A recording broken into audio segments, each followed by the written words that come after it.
Summer is approaching and it's time to prepare some rasmalai. Lot of cold sweet milk and to enjoy it with friends. Let me show you how I prepared rasmalai. I'm using my bronze urli today. This is a very traditional vessel and I've turned on the gas. Keep it on medium. Add about half a cup of water first, and along with that I'll add about 4 cups of milk. Here is 2 cups, another 2 cups, another 2 cups. Totally 6 cups here. Now I'm going to allow this to slowly come to a boil. This traditional vessel, it's very unlikely that the milk will burn. And another reason why the milk will not burn is we added a little bit of water at the bottom. That keeps the milk from sticking to the surface. And this is a tip for you. So anytime you are going to boil the milk, make sure you just add a little bit of water at the bottom, or at least rinse the vessel so it's not dry. That way the milk will never stick and never burn. So this is going to take a little while to come to a boil, but this vessel, once it's heated up, stays very hot for a very long time. Taking a ready-made rasgulla which I just purchased from the market, and I'm going to take it out in a bowl, squeeze out all the rasgulla and take it out in another bowl. The milk is almost hot but not boiling yet. Add some saffron strands and this will flavor the milk really well and give it that nice light yellow color. I've squeezed out all the rasgullas and this is about 16 of them. That's standard of how much you get in these boxed rasgullas, and this is a shortcut recipe. So by the time the milk boils, I've done that. Now I have some dry fruits here, pistachios, cashews and almonds. These are all 1/4 cup each. You can take it as much or as less as you desire. All I'm going to do is put it in my mixie jar, pulse it a couple of times and crush it as not very fine but a little.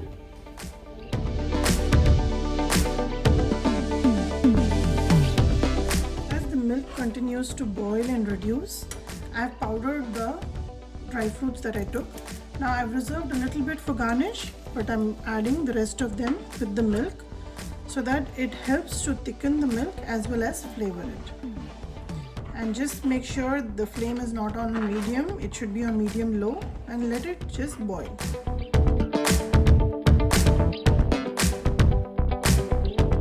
In my mortar vessel, I'm going to take about 1/8 teaspoon of cardamom seeds and I'm going to powder it up. Now if you don't have them, just take about 4 cardamom, take out the seeds and pound it.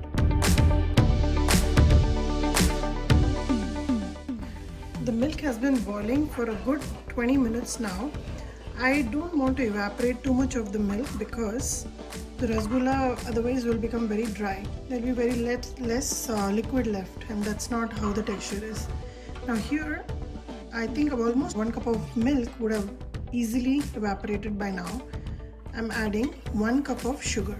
This is measured, standard measured that I used earlier. 1 cup of sugar should be good enough. I'm going to allow this to come to one rolling boil, turn off the gas and then add all the rasgulla. I've just tasted the milk and it's a little short of sugar, so I'm adding another 1/4. So it's 1 cup and 1/4 cup of sugar for every 6 cup of milk. This is perfect measure. Today I'm using 2% milk, and which is why this measurement is working correctly. If you use whole milk, the milk is way more fat and it has way more fat content and it's far more creamy. For that you may require 1:2.